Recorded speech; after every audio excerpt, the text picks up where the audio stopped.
Everyone, बात करने वाले हैं सीटेट के कुछ इम्पोर्टेंट प्रीवियस क्वेश्चन को लेकर जो ऐसे ही हर बार क्वेश्चन में आते हैं। तो यहाँ पे हम लोग क्वेश्चन को देखेंगे।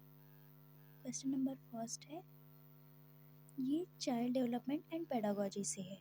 फर्स्ट क्वेश्चन है कि कौन सा स्थूल कौशल के उपयोग का एक उदाहरण है। ऑप्शन को ध्यान से पढ़िए तभी समझ में आएगा। एक पैर पर संतुलन करना, एक मटर को उंगलियों से दबाना, किताब के पन्ने पलटना, पेंसिल पकड़ना। फ्रेंड्स यहाँ पर देखेंगे तो स्थूल कौशल का उपयोग है। ग्रॉस मोटर स्किल का अर्थ होता है ग्रॉस मोटर स्किल का अर्थ होता है कि बड़ी मांसपेशियों का यूज करना, जैसे हाथ और पैर का यूज करना। तो पैर पर एक संतुलन बनाना, ये क्वेश्चन नंबर फर्स्ट का ऑप्शन ये हो जाएगा ए ऑप्शन यहाँ पर, ठीक है। और जो सेकेंड ऑप्शन है, मटर को उंगली से दबाना, किताब के पन्ने पलटना, पेंसिल पकड़ना, ये जो है फाइन मोटर स्किल के उदाहरण है। तो यहाँ पर ये तीनों आप लिख सकते हैं फाइन मोटर, आप इसको याद कर सकते हैं फाइन मोटर स्किल। नेक्स्ट है question number 2, development changes are result of, विकासात्मक परिवर्तन किसका परिणाम होता है। क्वेश्चन नंबर 2 को ध्यान से पढ़िए। डेवलपमेंटल चेंज की यदि बात करें तो इसमें आपको घबराना नहीं है, इसमें सिर्फ और सिर्फ जेनेटिक और इन्वायरमेंट ये दोनों आते हैं। तो यहाँ पर आप देखेंगे कि फर्स्ट ऑप्शन है आनुवंशिक और पर्यावरणीय परिस्थिति का अनूठा संयोजन, ये ठीक है। नंबर बी, ओनली जेनेटिक, तो ये ओनली जेनेटिक है तो इसका मतलब ये कि जेनेटिक ही नहीं होता, तो इसलिए क्वेश्चन नंबर 2 का जो ऑप्शन भी है तो पहले कट हो जाएगा। इसको देखिए, जो आपको आए उसको थोड़ा साइड में रख लिया करिए, ये अगर गलत है तो इसको तुरंत कट करिए। नंबर सी भी ओनली सोशियो कल्चर है, ये भी नहीं होगा। नंबर डी है कि neither heredity nor environmental factors, तो ये भी नहीं होगा, इसलिए इसका जो सही आंसर निकल के आएगा नंबर 2 का ए। नेक्स्ट है क्वेश्चन नंबर 3 की तरफ चलते हैं। 2 वर्ष से 6 वर्ष की अवधि को क्या कहते हैं। ये स्टेज ऑफ डेवलपमेंट से क्वेश्चन को यहाँ पर उठाया गया है। ऐसे ही हर बार क्वेश्चन इससे रिलेटेड आते हैं, तो यहाँ पर आपको घबराना नहीं है। एक देखिए, आपको बता देते हैं कि जो इन्फेंसी एज होता है ये 0 to 2 ईयर्स होता है, और अर्ली चाइल्डहुड 2 से 6 ईयर होता है। नेक्स्ट है लेटर चाइल्डहुड 6 to 12, ये आपको याद रखना है, ये लेटर चाइल्डहुड का होता है, ठीक है। तो यहाँ पे क्वेश्चन है कि 2 से 6 वर्ष की अवधि को, तो इसका जो करेक्ट आंसर हो जाएगा 3 का नंबर बी। नेक्स्ट है क्वेश्चन नंबर 4, सॉरी ये 3 फिर से आ गया था।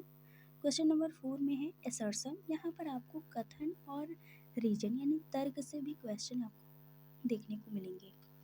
असर्शन है कि शहरों में बच्चों का बहुत सारा खेल उन रियलिटी टीवी शो पर आधारित होता है जो वो देखते हैं, ये ठीक है, ये कथन है।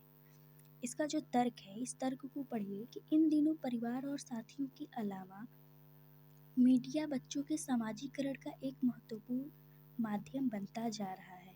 क्या ये इसको रिलेट कर रहा है? जी हाँ, इसको रिलेट कर रहा है, क्योंकि जो ऑप्शन है यहाँ पर आपको देखने को मिलेंगे कि बच्चों का बहुत सारा खेल रियलिटी टीवी शो पर आधारित। तो इन दिनों जो बच्चे होंगे क्या है, मीडिया और सामाजिकरण का एक महत्वपूर्ण माध्यम बन गया है। हर बच्चे के हाथ में मीडिया हो गया, हर बच्चे के हाथ में एक फ़ोन हो गया है, ठीक है। तो यहाँ पर option number A is right, इसका जो हो जाएगा ऑप्शन नंबर ए, यानी दोनों सही है। जो ए और आर दोनों सही है, आर सही व्याख्या करता है ए की। नेक्स्ट है क्वेश्चन नंबर 5 है, पियाजे द्वारा अधिगम को सुगम बनाने के लिए कौन सा कारक महत्वपूर्ण माने गए हैं। क्वेश्चन नंबर 5 को ध्यान से पढ़ेंगे पियाजे के बारे में। देखिए यहाँ पे फर्स्ट ऑप्शन है शिक्षा की गतिशीलता, सेकेंड है विविध सामग्री का प्रावधान, थर्ड है मध्य स्तरीय नवीन अनुभव प्रदान करना, फोर्थ सकारात्मक और नकारात्मक पुनर्बलन। तो यहाँ पर आपको क्लियर होना चाहिए कि जो पियाजे के अधिगम सिद्धांत है ये नकारात्मक और पुनर्बलन का सुनिश्चित नहीं करते हैं, यानी इसको पहले ही आप ऑप्शन से कट कर दीजिए। तो आपको अब देखना ये है कि जो फोर्थ ऑप्शन नहीं होगा, जिसमें फोर्थ नहीं होगा, वही आंसर हो सकता है। तो फर्स्ट में है सेकेंड एंड फोर्थ, ये गलत हो जाएगा, इसको पहले कट कर दीजिए। और नंबर सी में भी फोर्थ आ रहा है तो ये भी नहीं होगा। नंबर बी में नहीं आ रहा है और नंबर डी में आ रहा है तो ये भी गलत है। इसका जो सही आंसर हो जाएगा नंबर बी, क्वेश्चन नंबर 5 का ऑप्शन बी, यानी 1 2 3। मोबिलिटी ऑफ टीचर होनी चाहिए और डाइवर्स मटेरियल होना चाहिए, यानी बहुत सारी सामग्रियों का हम लोग यूज करते हैं बच्चों को पढ़ाने के लिए, अधिगम उनको कराने के लिए। और मध्य स्तरीय नवीन अनुभव भी, नॉवल एक्सपीरियंस भी दी जाती है। तो यहाँ पे जो पियाजे है शिक्षकों की गतिशीलता और सामग्रियों का प्रावधान के बारे में ये बात करते हैं, ठीक है। और ये आपको बता दें कि जो पॉजिटिव एंड नेगेटिव रीइंफोर्स की बात करते हैं, ये स्किनर के द्वारा दिया गया है। ये स्किनर के सिद्धांत में आपको देखने को मिलेगा कि पॉजिटिव एंड नेगेटिव रीइंफोर्स की बात करते हैं, ठीक है। नेक्स्ट क्वेश्चन चलते हैं, क्वेश्चन नंबर 6 है, किस स्तर पर बच्चों में अपने आसपास की दुनिया के बारे में एक जीववादी दृष्टिकोण होता है और वे मानते हैं कि पेड़ पौधे और चलते हुए बादलों और लुढ़कते पत्थरों की मंशाएं और इरादे हो सकती हैं। किस स्तर पर, यानी किस स्टेज पर बच्चों के जो आसपास की दुनिया में है ये जीववादी दृष्टिकोण होता है? ऑप्शन देखिए, sensory motor stage, pre operational stage, concrete operational stage, D है फॉर्मल ऑपरेशनल स्टेज। तो आप इसको यदि ध्यान से पढ़ेंगे तो आपको समझ में आ जाएगा। वो इसलिए कि आप जानते हैं कि जो सेंसरी मोटर है वो 0 से 2 इयर्स के बच्चों के लिए होता है। तो ये तो यानी 0 से 2 वर्ष के बच्चों के अंदर कभी भी जीववादी दृष्टिकोण नहीं होगी, यानी वो दुनिया के बारे में इतना नहीं सोचेंगे, ठीक है। और क्वेश्चन नंबर यदि हम ऑप्शन बी की तरफ चलते हैं कि पूर्व संक्रियात्मक अवस्था, प्री ऑपरेशनल स्टेज, ये 2 से 7 यानी 2 से 7 वर्ष के बच्चे की बात हो रही है।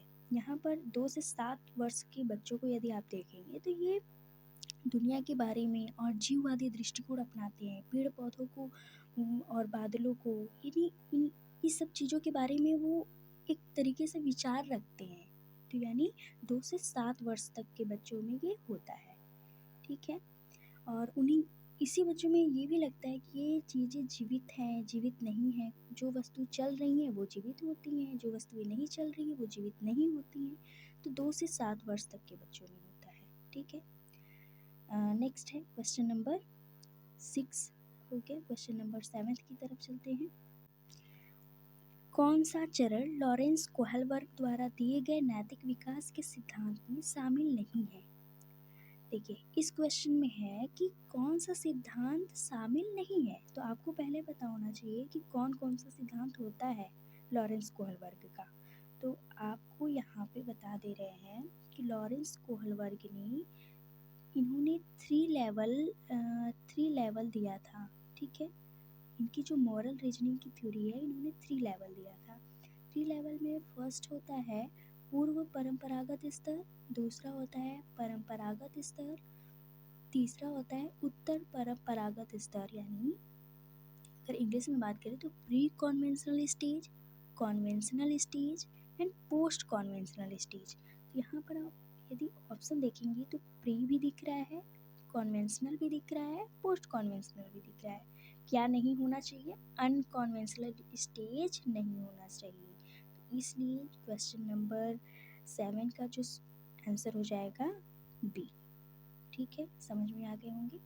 लॉरेंस कोहलबर्ग ने 3 लेवल ही दिए थे और 6 स्टेज दिए थे, ये आपको याद रखना है। नेक्स्ट है क्वेश्चन नंबर 8 है, एक अध्यापिका अपनी कक्षा के लिए लेव वाइगोत्स्की के सामाजिक संरचनावादी सिद्धांतों पर आधारित शिक्षण अधिगम प्रक्रिया तैयार करना चाहती है। उसे कौन से यानी किसके प्रयोग से बचना चाहिए? ऑप्शन को ध्यान से पढ़िए। सामाजिक संदर्भ पर आधारित शिक्षण अधिगम की अभिकल्पना करना चाहिए, बी है विद्यार्थियों के अधिगम प्रयास का गहन और अवलोकन करना चाहिए, थर्ड है कि अधिगम के आकलन के लिए मानकीकृत परीक्षाओं का इस्तेमाल करें। डी है आवश्यकता के अनुसार पाड़ का प्रयोग करें, यहाँ पर स्कैफोल्डिंग व्हेन नीडेड। ठीक है, तो क्वेश्चन के अकॉर्डिंग यानी सामाजिक संरचना के सिद्धांत पे जो शिक्षण अधिगम प्रक्रिया है तैयार करना चाहिए, यानी किस तैयार से बचना चाहिए, ये चीज़ों को इन्होंने बताया है कि किसके तैयारों से बचना चाहिए।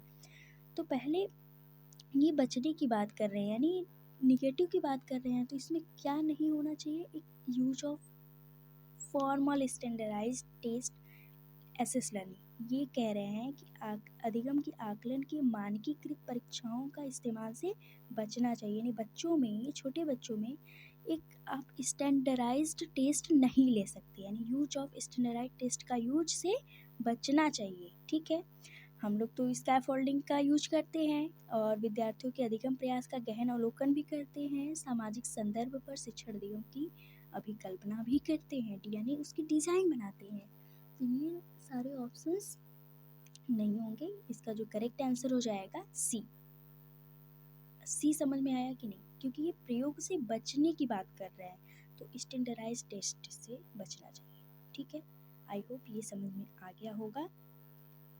क्वेश्चन नंबर 9 है, देखिए लेव वाइगोस्की से कई सारे क्वेश्चन आ रहे हैं, तो इसका मतलब कि आपको हर पेपर में लेव वाइगोस्की और पियाजे और हार्वर्ड गार्डनर यानी कई सारे ऐसे थ्योरी हैं जिनके दो दो क्वेश्चन तो मिल ही जाएंगे। क्वेश्चन है कि लेव वाइगोस्की ने अपनी सामाजिक संरचनावाद सिद्धांत में किसी विद्यार्थियों में अधिगम को सुसाध्य करने हेतु उपयुक्त बताया है। ऑप्शन को ध्यान से पढ़िए कि सहकर्मी सहयोगिता, सांस्कृतिक उपयोग उपकरणों का अहस्तक्षेप, रटकर याद करने पर बल और गैर संदर्भित पाठ्यक्रम। जी, लेव वाइगोस्की का जो सिद्धांत है ये विद्यार्थियों को मानते हैं कि पीयर कोलैबोरेशन से जो बच्चे हैं सबसे ज़्यादा सीखते हैं, यानी सबसे ज़्यादा वो सहयोगी होकर उनको जो लर्निंग है वो सबसे ज़्यादा हो जाती है। ठीक है, तो इसका जो क्वेश्चन का ऑप्शन हो जाएगा ए। नेक्स्ट है क्वेश्चन नंबर 10 जो कि लास्ट है, किसी प्रगतिवादी कक्षा के बारे में एक अध्यापिका का क्या विश्वास होना चाहिए। एक प्रगतिवादी कक्षा की बात हो रही है, यानी प्रोग्रेसिव क्लासरूम की बात हो रही है, तो अध्यापिका को क्या करना चाहिए, अध्यापक या अध्यापिका को कि कक्षा हमेशा कठोर नियंत्रण में रहे, अध्यापक को निर्देश देने चाहिए। जी नहीं, ये तो ऑप्शन में ये तो नहीं होना चाहिए, तो जो आपको गलत लगे उसको पहले कट कर दिया करिए ताकि आपको क्लियर रहेगा कि क्या सही होगा। ठीक है, नंबर बी है कि learning takes place only in the classroom, केवल क्लास में ही लर्निंग हो सकती है। जी नहीं, लर्निंग कहीं भी हो सकती है, घर पे हो सकती है, चाहे बाहर हो सकती है, क्लासरूम के भी बाहर हो सकती है। नंबर सी है कि learner brings rich variety of experience with them in the classroom, यानी एक अनुभव, विविध प्रकार के समृद्ध अनुभव लाते हैं जो विद्यार्थी हैं। जी हाँ, विविध प्रकार के समृद्ध अनुभव लाते हैं, ये ठीक है, मानते हैं। लेकिन नंबर डी को भी पढ़ते हैं कि learn most meaningfully only through drill and practice, यानी सबसे अधिक जो है अभ्यास के माध्यम से ही सार्थकता से सीखते हैं। जी हाँ, ये भी सही है, लेकिन सबसे ज़्यादा जो क्वेश्चन है, क्वेश्चन के अकॉर्डिंग कि प्रोग्रेसिव लर्निंग, तो प्रोग्रेसिव लर्निंग की जो बात कर रहे हैं ये विविध प्रकार के समृद्ध अनुभव लाने वाले विद्यार्थियों के साथ होती है। इसलिए क्वेश्चन नंबर 10 का जो ऑप्शन हो जाएगा सी इज़ राइट। ठीक है फ्रेंड्स, यहाँ पर हम लोगों ने 10 क्वेश्चन को देखा। आई होप कि ये सभी क्वेश्चंस आपको समझ में आ गए होंगे। And last 8 and thank you so much.